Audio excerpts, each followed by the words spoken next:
Welcome to the Shreveport Connection with Tommy. This video is on your Monday Night Raw results superstar spoilers. Well, Gory Guerrero died at the age of 69 on April 18, 1990.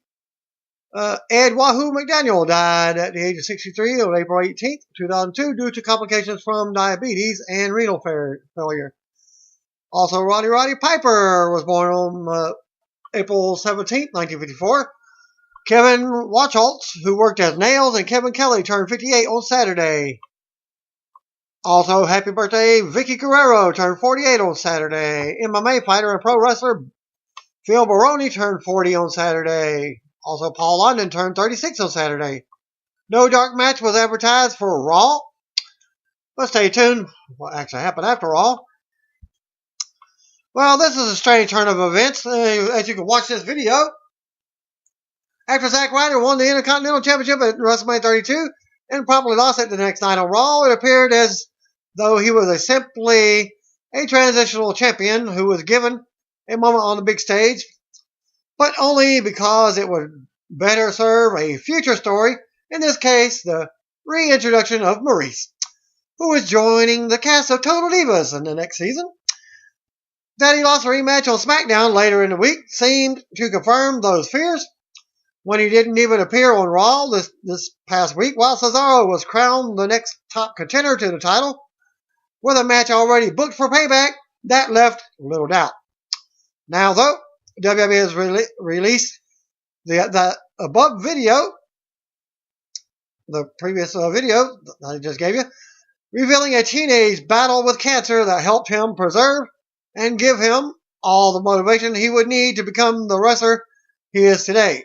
The timing of this is strange for all the reasons already mentioned. He says he's coming for the WWE World Heavyweight Championship eventually. It seems unlikely WWE would ever put him in that position, but crazier things have happened, right? Perhaps this indicates, at the very least, there may still be plans for him on the main roster in the future after all. Could he be the next Money in the Bank contract holder? Would you even want that?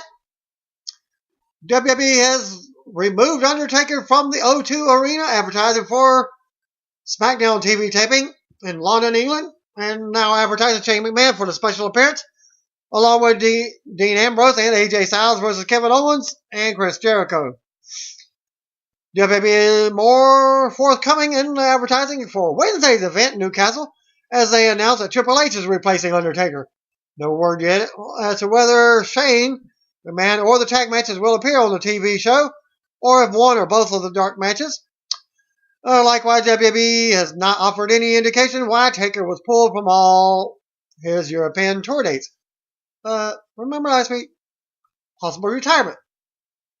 Fight Network partners with Ring of Honor to air weekly TV series across Canada has been announced. From Toronto on Fight Network, the world's premier 24/7 multi-platform channel dedicated to complete coverage of combat sports, Ring of Honor Wrestling, wholly owned by Sinclair Broadcast Group, SPGI, announced on Monday a multi-year partnership for a weekly series to air across Canada, debuting Tuesday, April 26th at 11 p.m. Eastern Time. That will be 10 p.m. Central Time. For those who don't know. Well, you do now. New episodes of Ring of Honor Wrestling on Fight Network will premiere Tuesdays at 11 p.m. Eastern Time. Check your local listings for encore airings throughout the week. And that's 10 p.m. Central Time. Ring of Honor boasts an exciting roster of established industry stars and top prospects, including World Champion Jay Lethal, the Young Bucks, the Briscoes, Christopher Daniel, Roger Strong, Alex Shelley, and many more. Formerly talent of TNA. Of course, you got the same organization that helped spawn the careers of CM Punk, Daniel Bryan, Seth Rollins, Samoa Joe, and many others, such as AJ Styles. Ring of Honor has long been touted as a world leader in professional wrestling, and thrilled to be with the opportunity to finally bring a weekly series to Canada fans, with Chad Midgley, Vice President of Fight Network. Over the past decade, Ring of Honor has staged plenty of 5-star matches that will go down in history as some of the best. Its focus on in-ring quality, attention to detail, and talent development is outstanding, making it a perfect fit for Stacked Professional Wrestling block on Tuesday nights. Ring of Honor is honored and excited to bring our product to the Fight Network, said Joe Koff, Chief Operating Officer of Ring of Honor Wrestling.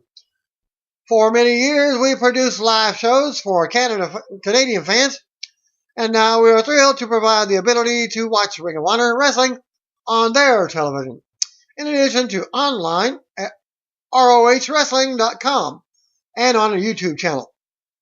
More info, visit fightnetwork.com or follow them on Twitter at FightNet. Become a fan on Facebook and visit on Instagram at FightNet. WWE has announced that Adam Rose, aka real name Raymond LePan, and Connor, real name Ryan Parmeter, have been suspended for 60 days for violating the wellness policy. Read the official announcement at corporate.wwe.com. According to the notes, this is not their first violation. This is the second. So that's for both men. WWE has announced that Shane McMahon will make a special appearance at SmackDown TV tapings in London, England on Tuesday.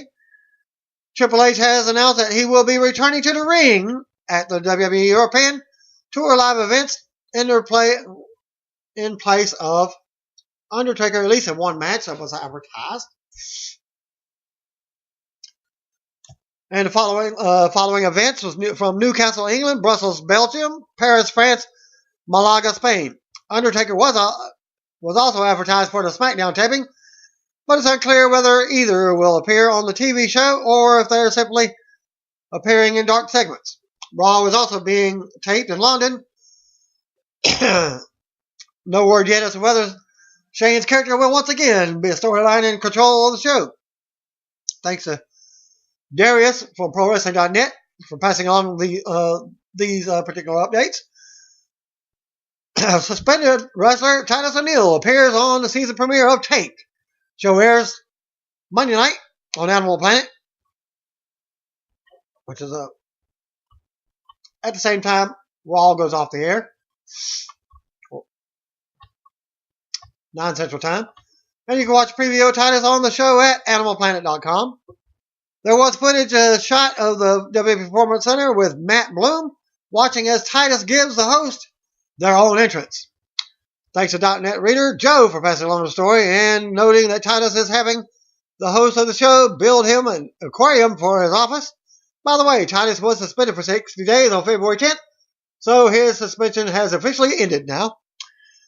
WWE issued the following press release to ProWrestling.net on Monday to announce the return of Total Divas and the new Total Bella show, a brand new spinoff.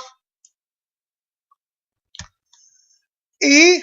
announced today that the new series Total Bellas with WWE superstars Nikki and Brie, a spinoff of the network's hit series Total Divas. The 6 one-hour episodes will give viewers exclusive access into the lives of the Bella twins and their significant others, such as John Cena and Daniel Bryan. As the WWE superstars move in together and enter a new chapter of their lives, both professionally and personally, after Nikki goes through delicate surgery on her neck and spine, her sister and brother-in-law move into the house she shares with John Cena in order to care for her and keep her company during her long and protracted recovery.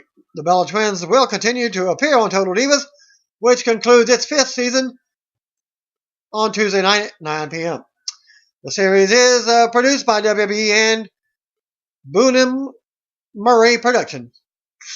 Excited to build one of the most successful franchises with this new series that goes exclusively inside the world of WWE fan favorites, the Bella Twins, said Jeff Oldie, EVP of Programming and Development. Nikki and Brie have an undeniably charm and wit that matches their irrefutable beauty, and we are thrilled to get an intimate look into what it's like to be in a relationship with some of the hottest sports entertainers in the world. Additionally, WWE and Boone Murray production hit series Total Divas will return for a 6th season this fall. Brie, Nikki, Eva, Naomi, Natalia, and Paige will continue to give viewers a glimpse of balancing life in the spotlight and the non-stop action of their professional careers with the drama of their everyday lives. Look for also Maurice for the new season, as she has also been added. In addition, also Lana is added along with Renee Young. Also Miz, because he's married to Maurice. In the season finale of Total Divas airing on Tuesday night, April 19th, 9 p.m., Nikki learns the fate of her career with WWE, and superstar Rosa Mendez finally meets her little bundle of joy, her baby. Total Divas and Total Bellas are produced by WWE, Boone Murray Productions, Gil Goldstein, Jeff Jenkins, and Russell J. are executive producers for Boone Murray Productions. Kevin Dunn is an executive producer for WWE. With viewership for the current season dipping, I'm surprised that Total Divas is returning, let alone E is going with a spinoff. Obviously, it's an additional programming revenue for WWE, so I'm sure that they're thrilled about the idea of the two shows. If they do lose them, well, guess what? They'll be just put on the network. Along with the announcement of Daniel Bryan's involvement is interesting, given that he was pulled from all dates heading into WrestleMania weekend. Major changes within TNA are expected to happen within the next few weeks, as the company is essentially out of money, and Dixie Carter has been negotiating with potential investors and partners. But she doesn't want to give up total control. Well, nobody wants her excuses, so either sell or you're out. Noted earlier that Dixie has been talking with Arlux Marketing, which former wrestlers the Harris brothers are involved with. Arlux has been working TNA production since January, but they have also put money into the recent set of Impact Wrestling tapings and possibly this week's tapings, which I have not seen any results for that. PW Insider reports that their production deal sees Arlux cover everything needed for the tapings, and then TNA reimburses them and pays them for their services. The story going around among TNA wrestlers that a payment is due to Arlux this week. One version going around says that the payment is due on Monday, with another saying it's Wednesday. Conflicting stories. So the story also says that based on terms of the deal, Arlux is able to claim majority ownership of TNA if the payment is not made. Corporate takeover. There you go. This would leave Dixie as a minority owner, something she's been trying to avoid during negotiations. PW Insider noted that they were able to confirm this part of the story, but it's going around a large part of the roster. PW Insider also confirmed that multiple parties are interested in a deal with Dixie. She's previously turned down all offers with the company, facing serious money problems. She may be forced to make a deal now. Noted how Arlux are the favorites, and the Harris twins have been seen at TNA headquarters, having meetings with various departments in preparation for a potential takeover if the sale goes through. TNA's former parent company, Panda Energy, has no say in the matter, as they haven't had any ownership for some time. Panda quit putting money into the company as far back as 4 to 5 years ago and removed themselves from TNA operations. Dixie has been the only TNA stockholder since she bought Jeff Jarrett's shares last year. Alright, Hayden Gleed and ProWrestling.net reader Chris Mangalparathy were at the Raw event from London and posted the following spoilers for Superstars. As usual, the set in the UK is a taxi cab and a phone box. Hayden wants to include a big shout out to his friend Dale, who went to WrestleMania and Raw the night after Mania, Los Angeles last week. and landed back in the UK at 10 a.m. this morning on Monday morning, and is now with them at the arena for this Raw episode. As they were showing highlights of WrestleMania, and any visual of Roman was heavily booed. First match, Big Show defeated Curtis Axel and Bo Dallas in a handicap match. Tornado tag rules, apparently. Great reaction for Big Show, but he was the first guy out for the night at one point in a comedy spot. All three members of Social Outcasts were trying to push Big Show, but he pushed them all to the mat. In the end, Big Show won with a double choke slam and a double pin. Total comedy match, and the crowd loved it. Match number 2. Kalisto defeated Tyler Breeze to retain the U.S. title. Back and forth to start the match, with Tyler gaining the momentum. Kalisto performed a great 450 splash, and the crowd counted along with the referee's 3 count. But Breed had his hands on the rope. Kalisto eventually won with a neckbreaker type move after a number of close falls. And that concluded Superstars. Spoilers. Lillian Garcia saying God Save the Queen before the taping started for Raw. Michael Coleslaw came out to boos, of course. JBL came out to cheers and bopped Byron Saxton on the head with his hat. The crowd ate it up. Ambrose Asylum set up the show in the ring as Raw's music played. A loud Byron Saxton chant went up, which he acknowledged. The Raw music and video played, followed by huge pyro to start off the show. Dean Ambrose came out to a great reaction. He said there was a report of a monster in the Thames next to the O2. He said, I didn't even know Braun Strowman could swim. He pointed out James Corden's appearance in the crowd. Ambrose then introduced his first guest, Shane McMahon, who danced on the ramp with his Shane old shuffle. He high-fived the fans and climbed in the ring. The crowd cheered Shane O'Mac loudly. You still got it, several times, and Shane grabbed the mic and he said, grab a seat. But there were no chairs. They were both laughing, little smirks on their face. Dean belted up Shane and said he's done crazy things, but he introduced the bump from Mania on the big screen. Crowd chanted Shane-O to the Olay song. Dean asked, what are Shane's goals? Shane said it's all about the fans, and there's a new agenda. He mentioned a few wrestlers like AJ Styles and Sami Zayn and said it's time for opportunities. They were infuriated by Kevin Owens' mic in hand as he interrupted. He said you could talk about this being a new era, but in his opinion, this is the same crap he's been seeing before. Someone with a personal vendetta against him.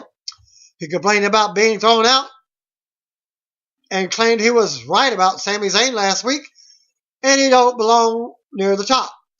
This brought out Sami, who said Owens can claim he is riding his coattails, but as far as he can remember, he got to WWE first.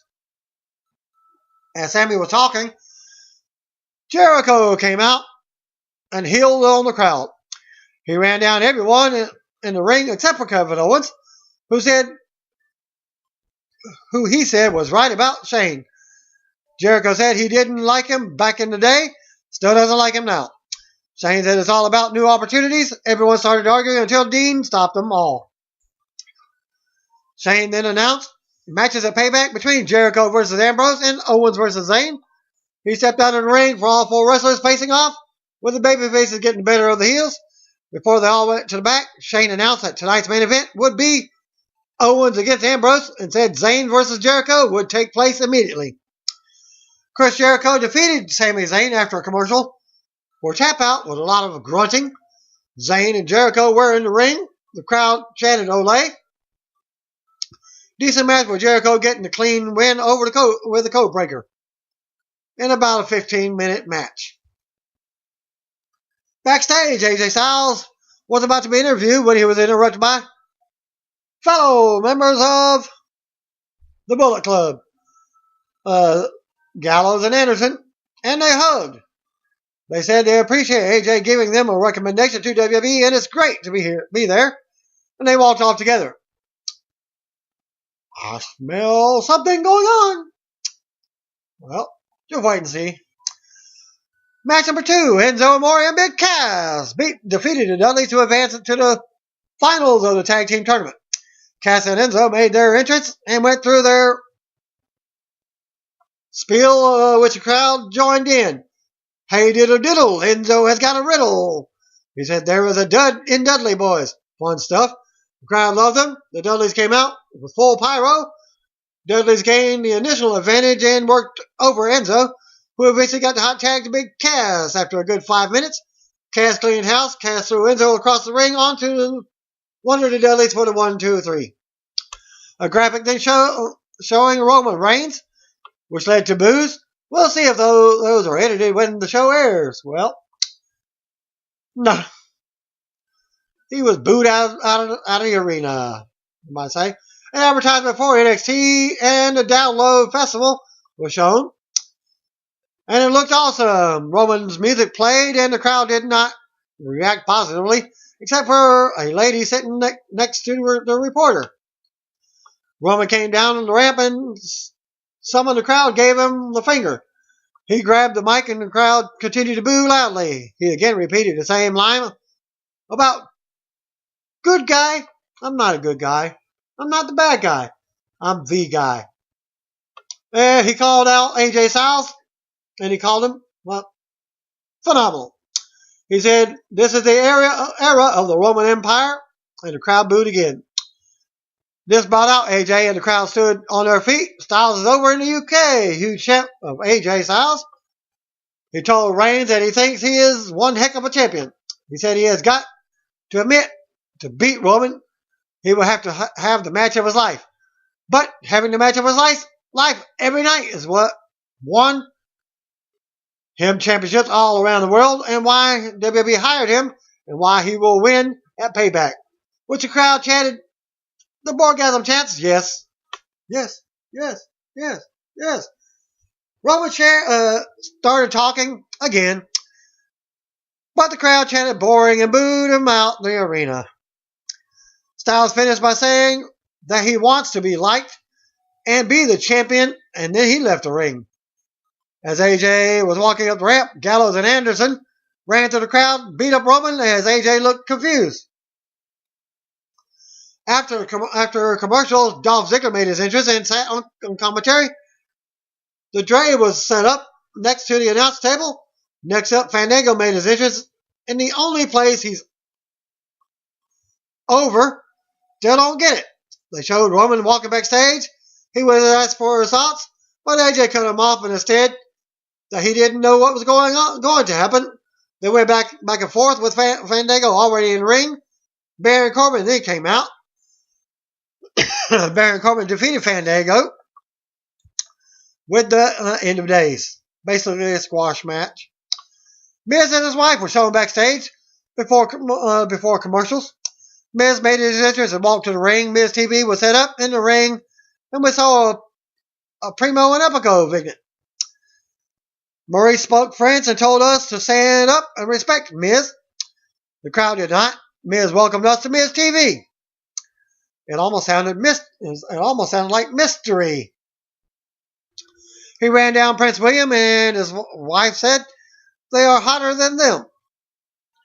They showed a picture of the royal baby and called him plain. He held the Intercontinental title and said his baby is prettier. Miz started making out with his wife when Cesaro's music hit. And the crowd popped big. Cesaro stepped into the ring and addressed Miz and said the only royal Miz would be is a royal pain in the arse. Miz called Cesaro a support actor as the crowd chanted boring. Miz spouted a monologue. It was a take on the movie Taken. Randomly, Miz got the what treatment. The gist was he offered Cesaro to give up his IC title shot at Payback. There was a very funny moment with Cesaro telling him, when my hand goes up, your mouth goes shut. Still in the Miz's line. He also said, in honor of Roddy Piper, I came here to chew bubblegum and kick ass. I'm all out of bubblegum. Miz teased fighting him, but chickened out. Miz introduced Cesaro's opponent for the night Rusev came out with Sheamus and Del Rio. Cesaro said Shane changed the match, and it will be the League of Nations and The Miz versus Cesaro and the New Day. The UK likes themselves a bit of New Day. Which he's wearing his suit. Well, Miz introduced Cesaro's opponent for tonight. Rusev came out with Sheamus and Del Rio. Cesaro said Shane changed the match. Like I said, it would be the League of Nations and The Miz. Cesaro and New Day defeated Sheamus, Rusev, and Alberto Del Rio and The Miz in an 8-man tag match. Xavier Woods played the trombone a lot. This was essentially the time-filling match, with it going roughly 15 minutes. The heels isolated Kofi and stopped the hot tag on several occasions. Eventually, Kofi got to Cesaro, who gave everyone European uppercuts. He went all 4 corners and then around the ringside. Crowd ate it up. Cesaro climbed up top and then hit a beautiful crossbody for a near fall. Then teased the swing, but it was cut off. Big E hit the big ending on The Miz before Cesaro finished off Sheamus for the clean victory. And Cesaro and New Day celebrated dancing in the ring. Backstage, Charlotte and Ric Flair were interviewed. Natalya turned up and said Rick helped Charlotte, but she made Charlotte tap. She said she will have Brett in her corner to help even the odds. And that's that payback. Natalya, Paige, Becky Lynch, and Sasha Banks defeated Charlotte with Ric Flair, Summer Rae, Naomi, and Tamina. Natalya made an entrance as Lillian announced this will be an 8-women's match. The crowd was firmly behind the British and Irish ladies. Becky Lynch was being worked over by Summer for a portion of the match. No, you didn't read that. You didn't hear that. Wrong. Late in the match, Natalya had Charlotte mid-ring in the sharpshooter, and Charlotte tapped. A shot was then shown of AJ backstage with Anderson and Gallows before we saw the Usos with Shane. Bob Villains made their entrance, followed by the Usos. This is the second semifinal of the tag team tournament for the number 1 contender. Val Villains defeated the Usos, who advanced in the tag team tournament. Early part of the match was dominated by the Usos after the entrance, so people seemed to lose interest in the Usos and use this match as a toilet break. In somewhat of a surprise, Val Villains wanted to set up the NXT-rific final between the Val Villains and Enzo and Cass. A video from earlier in the day of Apollo Crews backstage. Outcast said that Apollo is a new member of the Social Outcasts, which Apollo was not cool with. He said he will join the Outcasts if one of them can beat him tonight. Otherwise, they have to leave him alone forever. Apollo Crews defeated Heath Slater with Curtis Axel and Bo Dallas in the corner, minus Adam Rose for his suspension. Look for the Outcast to be getting a new partner for almost every night, what have you. Crews entered to a decent reaction, and Apollo completely dominated the match until Slater threw him a shoulder first into the ring post. The crowd then started to flag a bit. Insert 3 hours. That's too long right here. Apollo made his comeback and went through his moveset. Hit a beautiful moonsault off the ropes into Curtis Axel and Bo Dallas. Then he hit the spinning powerbomb for the 3 count. As Apollo Crews was making his way up the ramp, Kevin Owens made his entrance, and they had a quick stare down at each other, as they have previously also faced at NXT. Kevin Owens then climbed in the ring and stared at the crowd. Didn't mean paying attention to Apollo. Apollo turned around and smiled at him, but nothing more than that. After a Mania advertisement and a London one-night only network special in September, They advertised that there were still tickets available for SmackDown for Tuesday night taping. Dean Ambrose made his entrance as they promoted AJ Styles on Miz TV for SmackDown. Match number 8, Dean Ambrose versus Kevin Owens. Both men started strong and hit each other with forearms. Ambrose gained the initial advantage before the match, settled down with Owens on offense. The crowd chanted "Fight Owens, fight." Later in the match, Owens hit a splash from the ring apron to Ambrose on the outside. Dean barely met the count. Eventually, Ambrose came back with an axe handle to the outside. The match ended after a number of near falls, including Owens hitting a mighty-looking duplex into the ring. Well, that's what the spoiler had said.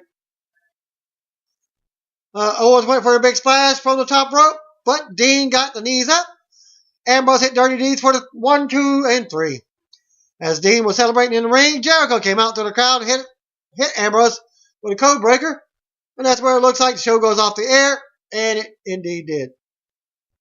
And in a dark match main event, Dean Ambrose and AJ Styles defeated Kevin Owens and Chris Jericho, with Styles pinned Jericho.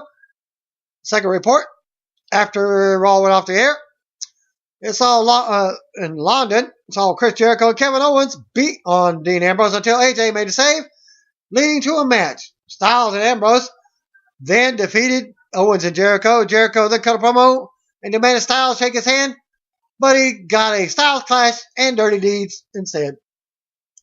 And that concludes my report for this week's Raw and Superstars. Thanks again. Peace out. See you all of you. By the way, if you don't know, just comment, brothers and sisters.